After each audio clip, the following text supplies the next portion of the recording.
परमेश्वर का क्रोध एक धार्मिक क्रोध है और वह इसे सब अधर्म पे उंडेलने के लिए तैयार रहते हैं। परमेश्वर में कोई अन्याय नहीं है।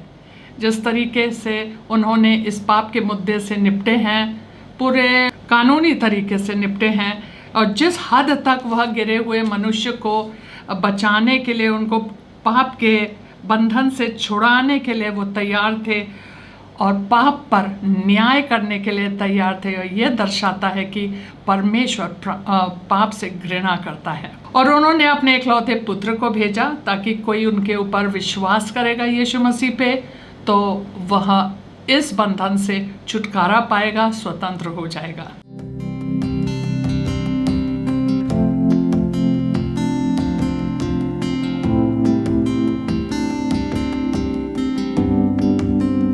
Choose life now Hindi channel के बाइबल स्टडी में आपका स्वागत है। आज हम रोमियो के नाम पौलुस की पत्री का पहला अध्याय के दूसरे भाग में चलते हैं। आइए प्रार्थना करते हैं। पिता परमेश्वर, आज हम जब आपके वचन को पढ़ने के लिए आए हैं, उसका अध्ययन करने के लिए आए हैं, हम प्रार्थना करते हैं कि आप हमें मदद करें कि हम ये देख पाए कि आपने पापी से इतना प्रेम किया लेकिन पाप से नफरत करते हैं। इतना प्रेम किया कि आपने अपने इकलौते पुत्र को भी नहीं रख छोड़ा, उनको भेज दिया ताकि उनके मौत वह हमारे स्थान पे मरे और हमारे दंड की आज्ञा जो हमारे ऊपर पड़ना था वह उनके ऊपर पड़ा। और यह आपका बड़ा प्रेम और दया दर्शाता है हमारे लिए। ये भी दिखाता है कि आप शैतान के काम से कितना घृणा रखते हैं। ये प्रार्थना हम यीशु मसीह के नाम से मांगते हैं, आमीन। यीशु मसीह जब क्रूस पे थे तो उन्होंने सबसे पहले हमें परमेश्वर के क्रोध से बचाया है, जो कि हमारे ऊपर ठहरा हुआ था पाप के वजह से, आदम के पाप के वजह से, क्योंकि हम आदम के संतान हैं। पाप का जो दंड है, दंड की आज्ञा जो है हमारे ऊपर ठहरा हुआ था, उस क्रोध से, उस दंड से हमें बचाया है। इसीलिए यहाँ पर रोमियो के पहला अध्याय के पद संख्या 18 से आज हम उठाने वाले हैं, और पहले अध्याय के 18 पद से लेकर के तीसरे अध्याय के पद संख्या 20 तक पौलुस हमें यीशु मसीह का सुसमाचार नहीं सुना रहे हैं, लेकिन वह हमें ये बता रहा है कि परमेश्वर का क्रोध अधार्मिकता के ऊपर किस प्रकार से उन्होंने उंडेला है और वह कितने क्रोधित है मनुष्य से। ऐसा लगता है कि पौलुस हमें सुसमाचार नहीं लेकिन सारा बुरा खबर दे रहा है पहले, और फिर उसके बाद सुसमाचार सुनाएगा। और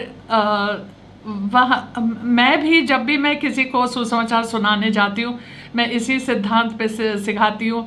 सबसे पहले मैं उनको सारा बुरा खबर बताती हूँ, और आपके अंदर आपकी आत्मा, आप आत्मिक रूप से मरे हुए हो, शारीरिक रूप से तो जिंदा हो, लेकिन कितने दिन तक हम जिंदा रहेंगे? आत्मिक रूप से अनंत काल तक तुम मरे हुए स्थिति में हो। सारा बुरा खबर बताते हैं ताकि यह चीज़ स्थापित किया जाए कि हमें एक उद्धारकर्ता की बहुत सख्त ज़रूरत है, और यही पौलुस कर रहा है। पहले अध्याय पद संख्या 18 से लेकर के तीसरे अध्याय के पद संख्या 20 तक यही कर रहा है कि हमें एक उद्धारकर्ता की ज़रूरत है। उसके बाद वो हमें सुसमाचार सुनाते हैं। सो आइए हम लोग पढ़ते हैं पद 18। परमेश्वर का क्रोध तो उन लोगों की सब अभक्ति और अधर्म पर स्वर्ग से प्रकट होता है जो सत्य को अधर्म से दबाए रखते हैं, इसलिए कि परमेश्वर के विषय का ज्ञान उनके मनों में प्रकट है, क्योंकि परमेश्वर ने उन पर प्रकट किया है। अब पौलुस यह बात हमें बता रहा है कि परमेश्वर का क्रोध किसके ऊपर है? परमेश्वर का क्रोध उन लोगों के ऊपर है जो सारे अभक्ति और अधर्म से उनको क्रोधित करते हैं। अभक्ति का मतलब है जो पाप हम परमेश्वर के खिलाफ करते हैं, और अधर्म का काम वो होता है जो एक मनुष्य दूसरे मनुष्य को चोट पहुंचाता है या गलत काम करता है एक दूसरे के साथ। वो सारे अधर्म के काम परमेश्वर ने उन लोगों पे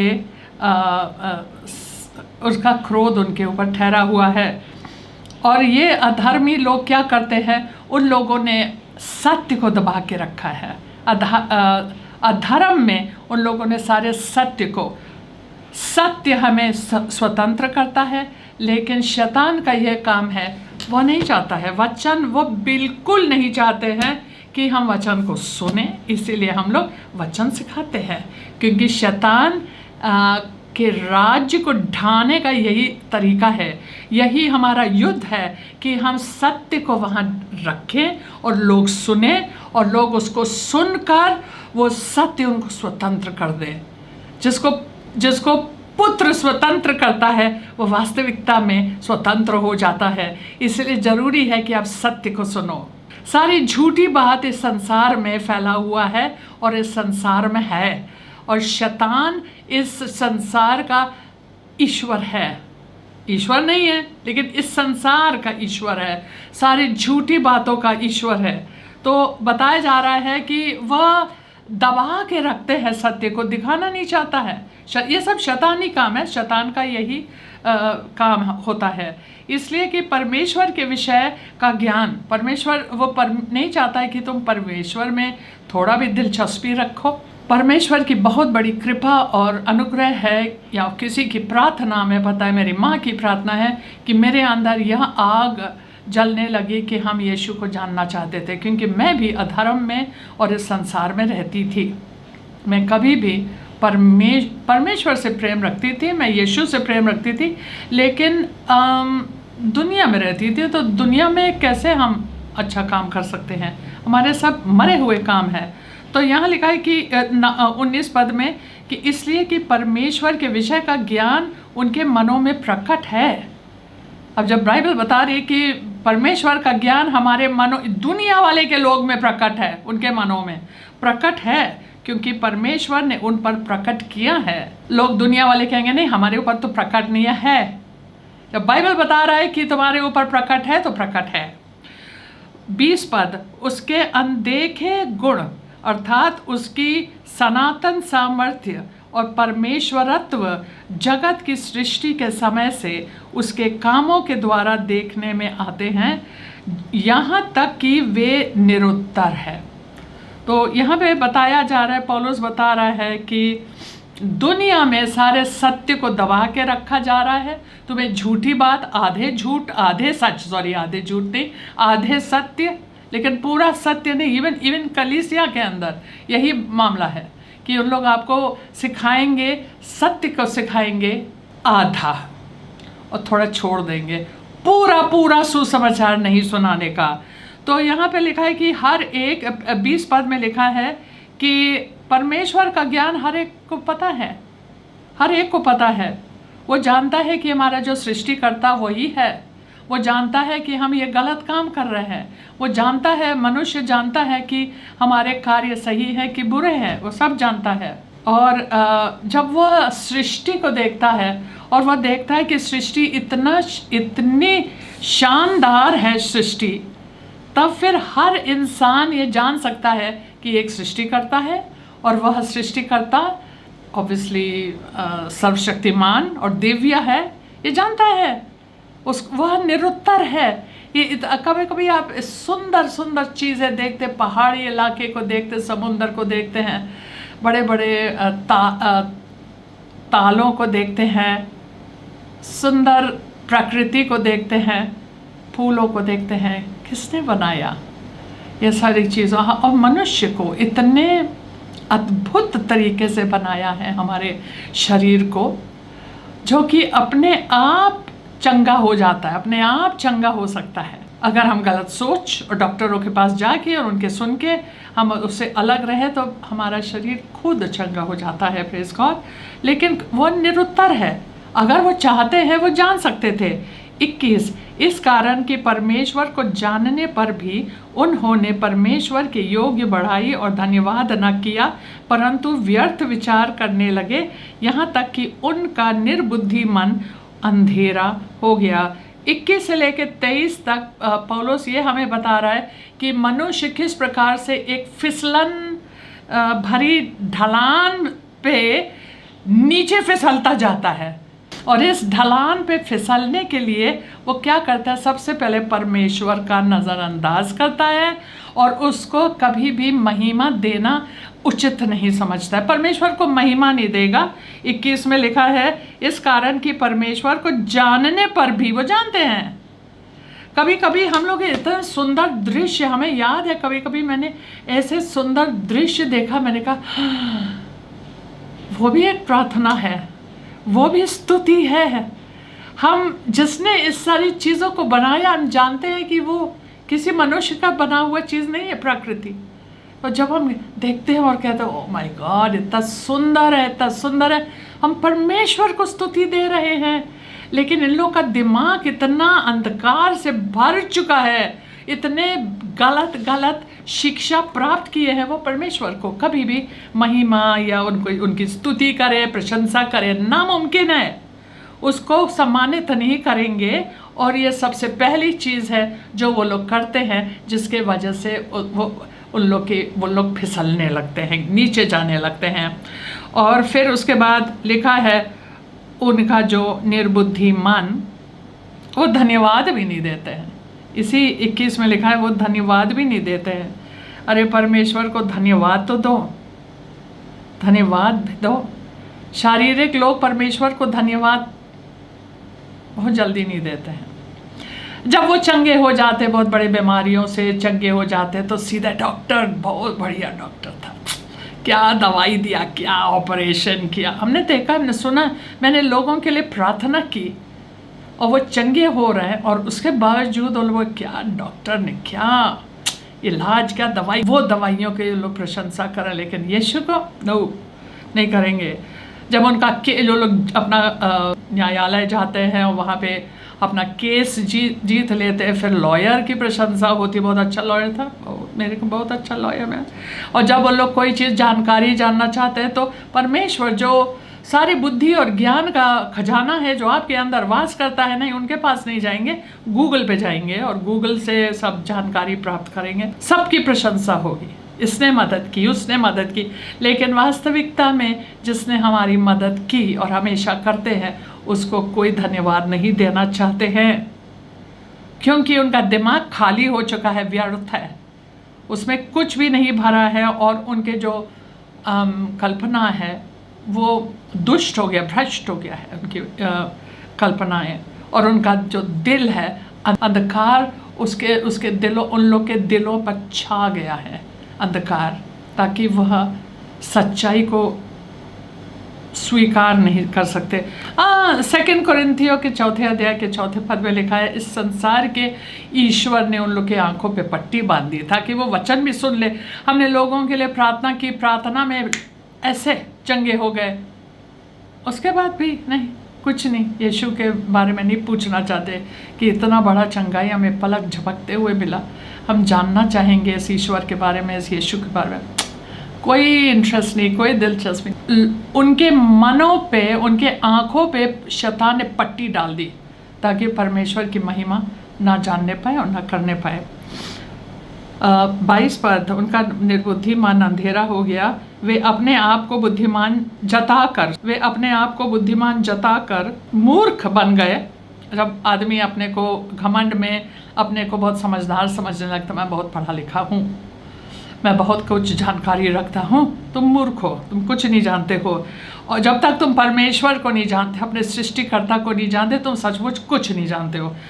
और अविनाशी परमेश्वर की महिमा को नाशवान मनुष्य और पक्षियों और चौपाइयों और रेंगने वाले जंतुओं की मूरत की समानता में बदल डाला। इसको भी निर्बुद्धि बोला जाएगा या बुद्धिहीन बोला जाएगा, कि जो अदृश्य परमेश्वर है, जो कि अविनाशी परमेश्वर है हमारा, उसको अस्वीकार करके वो चाहते हैं कि हम कोई देखे हुए चीज़ को पूजे।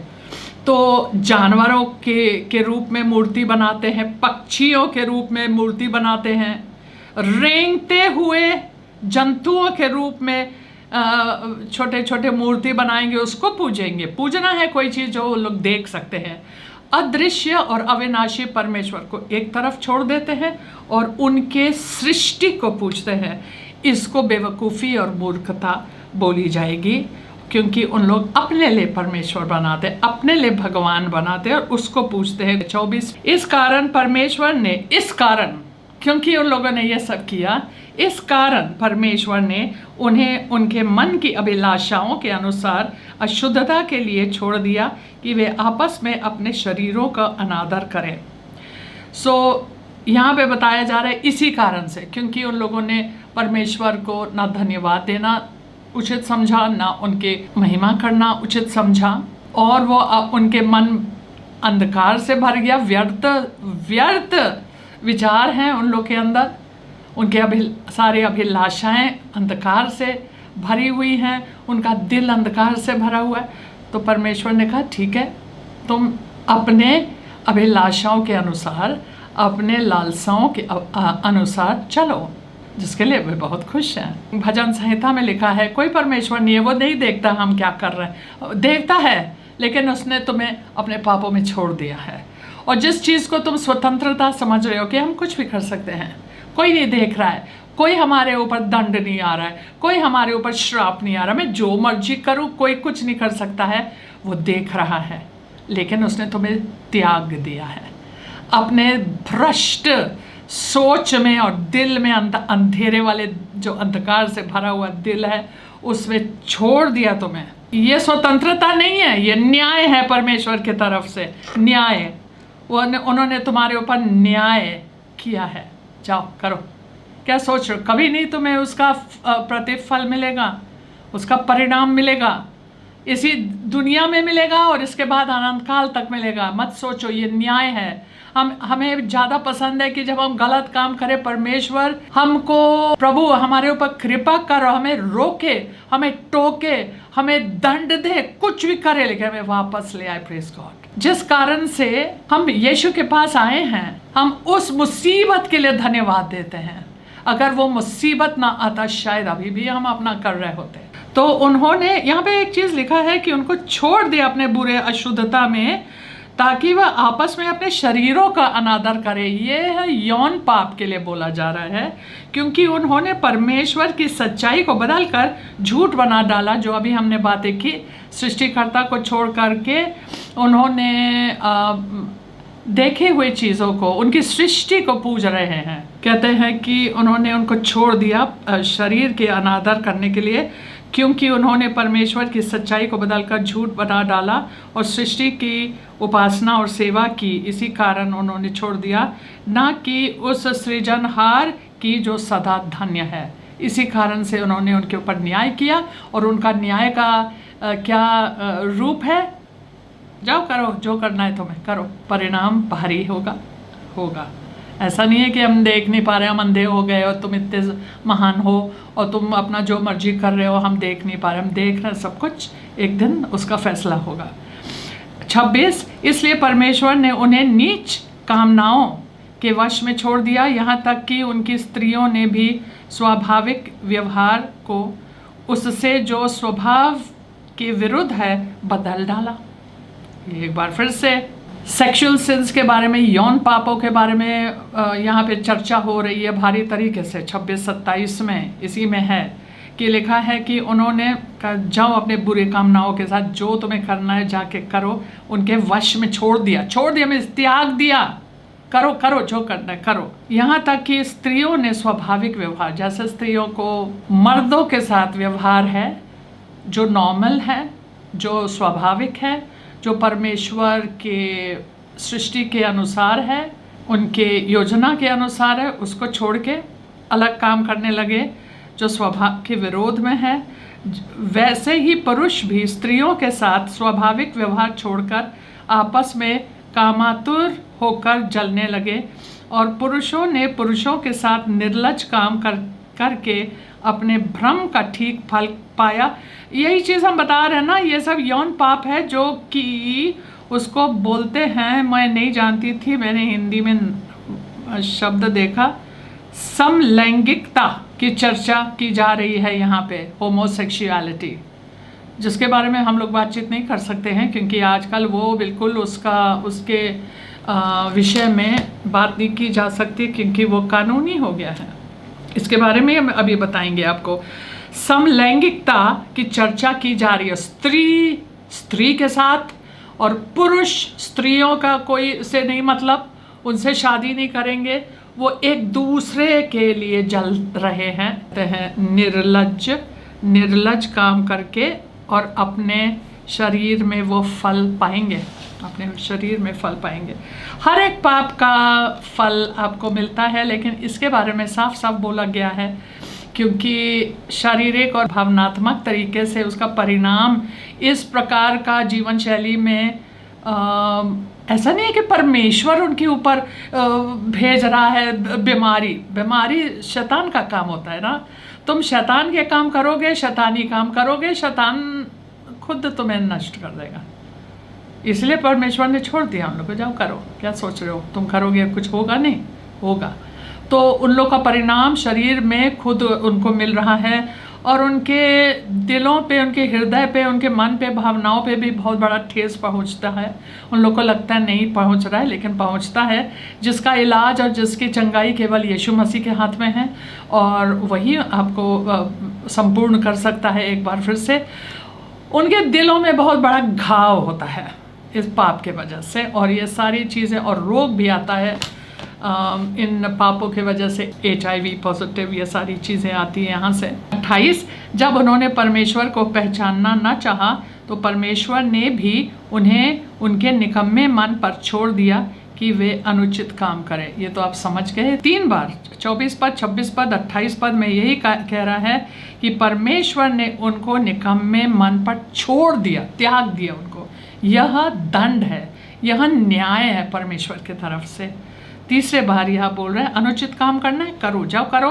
29 से लेकर 29, 30, 31, 31 तक सारे गंदे कामों का सूची है। इसलिए वे सब प्रकार के अधर्म और दुष्टता और लोभ और बैर भाव से भर गए, और डाह और हत्या और झगड़े और छल और ईर्ष्या से भरपूर हो गए, और चुगलखोर, बदनाम करने वाले, परमेश्वर से घृणा करने वाले, दूसरों का अनादर करने वाले, अभिमानी, डींगमार, बुरी बुरी बातों के बनाने वाले, माता पिता की आज्ञा ना मानने वाले। मतलब ये जिसकी जो सूची है बहुत लंबी है, लेकिन सब गंदे काम उन लोग मतलब करते हैं, और समझ में आता है कि उन लोग के काम मतलब, क्योंकि उन लोग का जो मन है निंदनीय और घृणित मन दिया गया है, अंधकार से भरा मन है, तो क्या काम करेंगे उन लोग? वैसे ही तो काम करेंगे जैसे शैतान उनका बाप है, तो शैतानी काम तो करेंगे, परमेश्वर के काम तो करेंगे नहीं, धार्मिकता के काम करेंगे नहीं, पवित्र आत्मा के चलाए चलेंगे नहीं, तो फिर वो क्या करेंगे? अपने बाप के चलाए चल रहे हैं तो यही तो करेंगे। तो कहते हैं सारे हर प्रकार के जो पाप है, यौन पाप है, हत्या है, डाह है, ईर्ष्या है, सब गंदे काम, हर प्रकार की अनैतिकता है, छल है, यहाँ तक तो हमें समझ में आता है। लेकिन यहाँ तक उन्होंने कहा कि लो बस झगड़ा और छल भी समझ में आता है, झगड़ा, और इंग्लिश में लिखा है डिबेट, मतलब एक दूसरे से बहस करना। ये बहस या झगड़ा करना ये समझ में नहीं आता कि वो भी एक बहुत बड़ा पाप है। और दुर्भावना, मतलब आपके मन में दुर्भावना भरा हुआ है, और कानाफूसी वाले लोग हैं, एक दूसरे के बारे में एक दूसरे के कानों में बताते हैं ये ऐसा है वो ऐसा है, और ये सब चीज़ें। और फिर उसके बाद 30 पद में भी बदनाम करने वाले, हाँ वही, परमेश्वर से घृणा करने वाले, डींगमार, घमंड लोग। घमंड, शैतान का सबसे पहला पाप तो घमंड ही था। उसने ऐसे घमंड किया, कहता है अरे हमको पूजे, परमेश्वर को क्यों पूज रहे, हमें पूजो। तो जो उनसे सहमत में थे, 1/3 स्वर्गदूतों को उन्होंने अपने तरफ खींच ले आया, और उन्होंने कहा मेरी पूजा होनी चाहिए, मैं इतना सुंदर हूँ, मैं इतना अभिषिक्त हूँ, मेरी पूजा होनी चाहिए। जहाँ परमेश्वर बैठा उतना ही ऊंचा, बल्कि उससे भी ऊंचा मैं बैठूंगा। ये पाप है, घमंड, अभिमान, इतना अपने ऊपर गर्व करना, इतना अभिमानी होना, इतना अहंकार होना आपके अंदर, ठीक बात नहीं है। तो ये लोग सब ऐसे, और डींग मार, बड़े बड़े बातें बोलना, हिंसक है, बुरे चीज़ों का आविष्कार भी करते हैं। यहाँ बताया जा रहा है निर्बुद्धि, विश्वासघाती, मयारहित, निर्दय हो गए। ऐसे हो गए उन लोग, निर्बुद्धि तो हो गए, विश्वासघाती भी हो गए, उनके ऊपर विश्वास करने वाला नहीं है, वो लोग बहुत बड़े स्वार्थी लोग हैं और उनमें ना प्रेम है और ना दया है किसी के लिए, वो अपने लिए सोचते हैं, बिल्कुल स्वार्थी लोग। और सूची बहुत लंबी है और ये लोग कठोर दिल के लोग हो जाते हैं क्योंकि उनका बाप शैतान है। और फिर आखिरी पद में लिखा है, वे तो परमेश्वर की यह विधि जानते हैं कि ऐसे ऐसे काम करने वाले मृत्यु के दंड के योग्य हैं। ये जानते हैं कि जो पाप करता है, जो ये गलत काम करते हैं, वो मृत्यु, पाप का वेतन होता है मौत, वो जानते हैं कि उन मौत के योग्य हैं। उसके बावजूद तो भी न केवल आप ही ऐसे काम करते हैं वरन करने वालों से प्रसन्न भी होते हैं। तो उन लोग खुद तो काम करते हैं, गंदे काम है, सब जानते हुए भी उन लोग गंदे काम करते हैं और उन लोग को अच्छा लगता है जब अगला भी करे। तो हम लोग 1 के 2 हो गए और फिर 2 के 10 हो जाएंगे, फिर 10 के 20 हो जाएंगे, फिर हजारों हजारों लोग वही गंदा काम करेंगे। ऐसे लगेगा एक दिन कि हम लोग गंदे हैं ही नहीं, और जो लोग ठीक है वो लोग पागल है, वो लोग स्टूपिड है, वो लोग निर्बुद्धि हैं, हम लोग सब बहुत बढ़िया हैं। आमीन। इतने हो जाएंगे हम लोग कि हम लोग नॉर्मल लगेंगे, हम लोग सामान्य हैं और वो लोग सनकी हैं जो सही काम कर रहे हैं। आज के दिन जो गलत है उसको सही बोला जाता है, जो गलत सही है उसको गलत बोला जाता है, इसीलिए तो क्योंकि उनका संख्या बढ़ गया है। जब पापियों का संख्या बढ़ जाता है तो सही लोग, जिसका मन मतलब पटरे पे चल रहा है, ढंग से चल रहा है, वो लोग लगते हैं जैसे इन लोग में क्या है। तो इसीलिए वो लोग चाहते हैं, खुद करते हैं और दूसरे से करवाते हैं और प्रसन्न होते हैं और एक दूसरे को उकसाते हैं, तुम भी करो, क्योंकि सबका मन गंदा और दुष्ट हो गया है। इसी के साथ आज का ये अध्याय समाप्त होता है। केवल पापों के बारे में बोलना तो इतना अच्छा मज़ा नहीं आता है, लेकिन अब क्या करें, पहला अध्याय और एक और अध्याय रह गया। सो आइए हम लोग प्रार्थना करते हैं। पिता, हम आपको धन्यवाद देते हैं कि आपने हमें अपने धर्मी स्वभाव और पाप पर आपकी घृणा और न्याय के बारे में जानकारी दी है। हमें वही मन दीजिए जो आपका है, हम आप ही के मन से सोचें और समझें। हम पहले आपके राज्य की धार्मिकता से प्रेम करें और उसकी खोज में बने रहें और हर दिन पाप से अधिक घृणा करने पाएँ।